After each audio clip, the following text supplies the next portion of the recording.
First of all, thank you to SEDAR and Biji-biji for having me in this roundtable, virtual roundtable.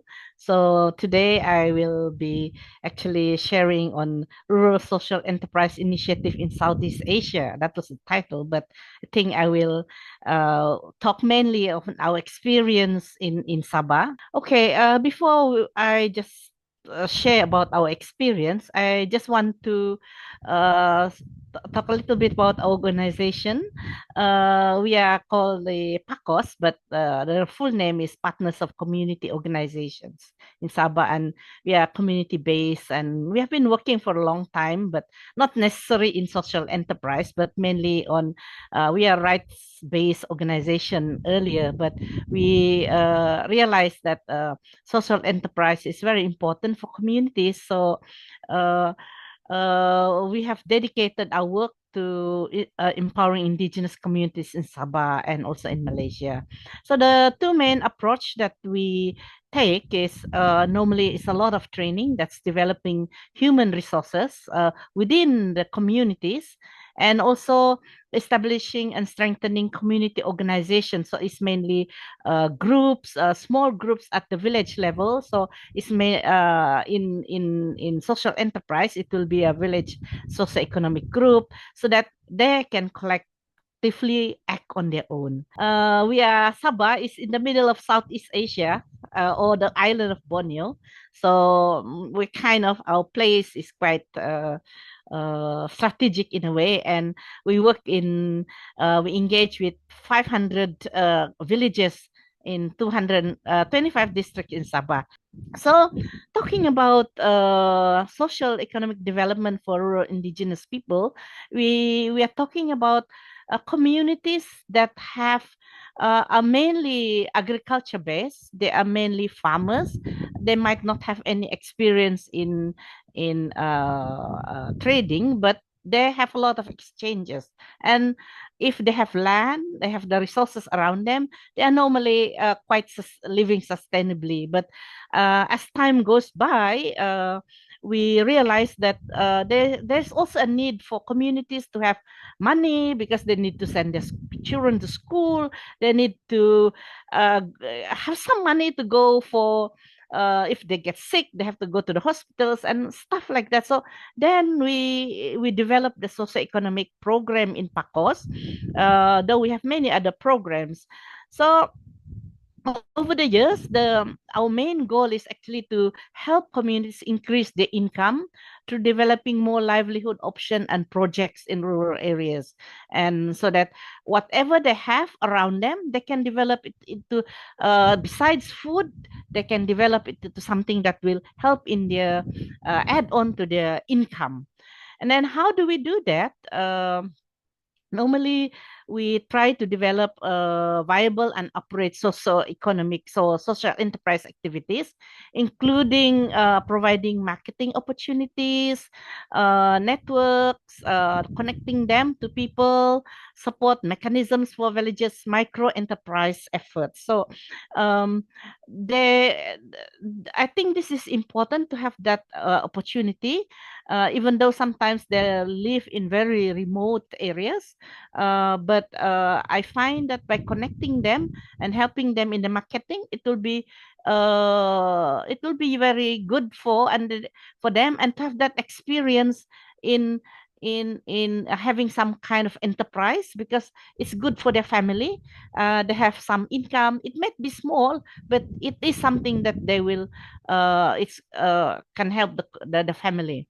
So since 1993, we have provided some training, especially social enterprise trainings, and support by helping communities to initiate and develop tailor-made projects and achieve self-reliance, um, especially in terms of looking at what they have, because actually these communities have many experiences previously, like they can go to Tamu, the village weekend market. They have some experience in that, very small, and they can bring their products to market for those who are nearer. But um, we also work with very remote communities. So how do we get those community?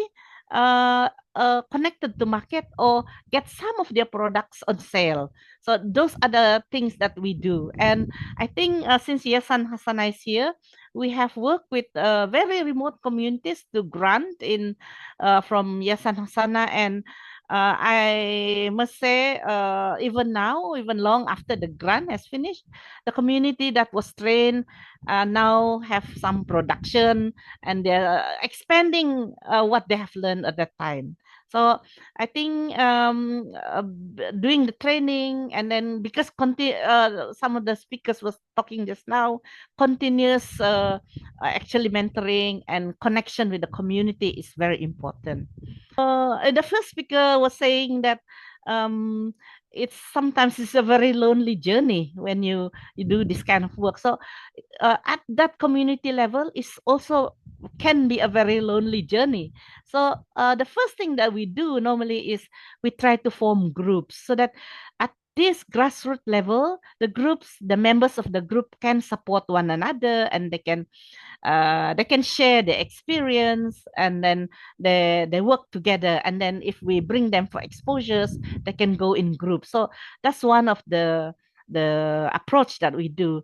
Then of course training, continuous training, and because they're mainly farmers, so we thought maybe we cannot compete with big time farmers, but if we can make their farm safe for them, their food. So we try to do a lot of organic farming, something that they can generate themselves, and look at the surrounding. Maybe there's some ecotourism that can be done, so that it will be connected to looking after their biodiversity or their forest. Then after that, we establish marketing network among this village socioeconomic group. Then yearly, we try to bring them together and have what we call meetings, and then product fair, and workshop. And then by organizing this product fair from different villages, from different ethnic group, they can meet. And so we find that they learn very fast in terms of when they are meeting together. So these are some of the products that they have produced and continue to produce. Okay, finally, what are the challenges? um, I think the other speaker also have mentioned just now that rural communities are not organized in terms of leadership and empowerment. Uh, a lot of times, they're very scared to speak up. Uh, they depend on other people to speak up for them. The other one is, as we all know, the logistics, especially they are not connected to the market. The road is very bad. Telecommunication are also still very poor, especially in the rural areas here in Sabah and Sarawak, especially in Sabah. And then, of course, no experience in business. So that's why the training and exposure is very important. And their product are not well developed. And a lot of their farm product don't have a long shelf life. So we have gone into the development of products that can increase value, and then also shelf life, and like in dried products, or convert them to jam or capsule or whatever that can make it have a longer shelf life. And finally, we also need trainers and mentors who want to commit to support social enterprise program. As mentioned, it's a long-term commitment, working with community, and so that this community that we have trained can then mentor other community members in the village. Yeah. Okay, thank you so much, Anne. I just wanted to say I'm very impressed. You mentioned that you have reached 500 villages in Sabah. That is definitely dedication. And for those of our participants who want to know how to extend your organization's reach, to rural areas, to remote areas, you should definitely reach out to Anne because clearly she has figured out how to do that.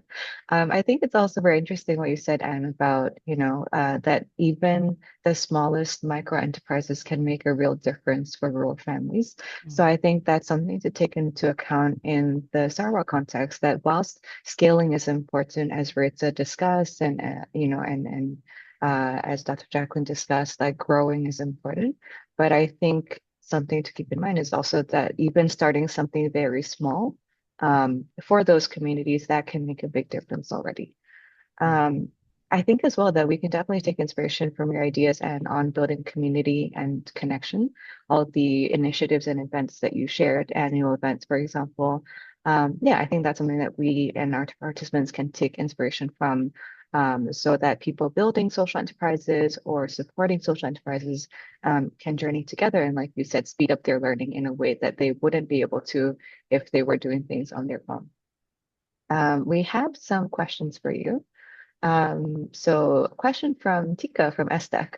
How do you identify the right talent in a rural community that can act as their local champion or lead in the absence of, as you pointed out, formal organizational structures? How do you identify who can be that local champion? Yeah, I think that's a very good question because we are also aware that at the grassroots community level, there's a lot of power struggle also.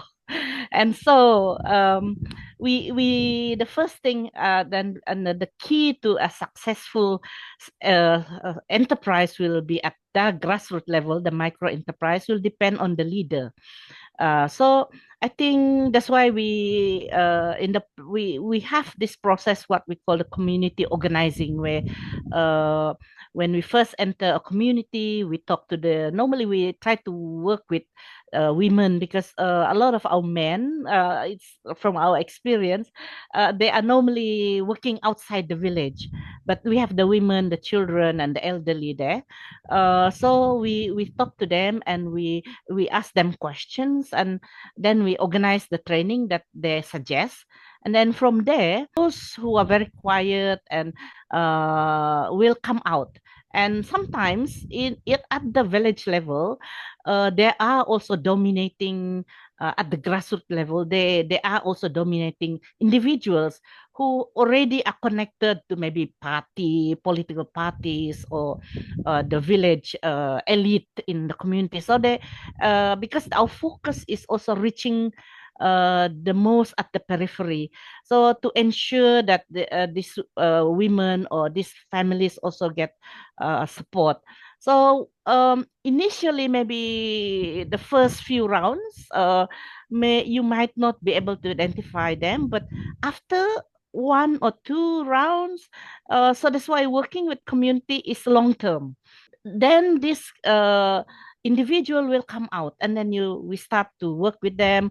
We bring them out for normally bringing them out for exposures will be very good, because then it opens their horizon. They can see other villages, they meet other, maybe other women or other entrepreneurs in other villages. So normally that kind of work and leadership building has to go together with the enterprise building. Wow, so office politics is not limited to the office then. Yeah. Okay, so we have a question on how, like, tailoring programs, tailoring social enterprise programs. How can intermediaries such as our participants do that in a way, design the programs in a way that they are including underrepresented groups like women, like indigenous populations, other marginalized communities, rural communities in general, remote communities? How can they design their programs in a way that those people are included and that, SE programs align with their specific needs? We also had that kind of program here in the community. Uh, we found, strangely enough, we found that very rural communities, especially indigenous community, are very interested in tailoring. But they don't really know how to, they need to build their skills, because they have a lot of they have like they're very interested to make their traditional costumes. So we start with something that they will use and something very close to their heart. So then they want to learn how to improve their traditional costume. That really make them excited. And then from there, we then move to simple dresses. And also some of the challenge we have, actually we have a lot of support also from some of the companies who do sewing machine here, who they make a lot of design, but some communities do not have electricity. uh, one of the example or the experience that we had was giving a sewing machine working with women, whereby we provided solar energy, so we can have like a small workshop powered by solar, so they can bring their sewing machine there. And they don't have any idea besides doing the uh, traditional dress, but then we want to do enterprise, we want to sell it outside so that they can get money. So we come up with this idea, our friends, that they sew bags, because bags are very simple shopping bags made out of jeans that were not used. So it's easy. So that kind of jeans, that one was quite popular with the women. But then the challenge in the next challenge was, how can we marketing them? So it's not just building the skill of that women, then they know how to make nice bags. But after that, our challenge was also then to bring it out to the market and sell it and get back the money to them. And Right. So it sounds yeah. like you've managed to build like a very accessible pathway for them where you start with something that's more familiar to them. Mm, For example, like what you said about traditional costumes, wanting to improve that. So starting with an idea that is already, something that they're interested in, something that's familiar to them, and then building that gradually towards learnings that may be a little more challenging, a little more new, things like marketing, but making it a gradual process and starting with something that is not alien to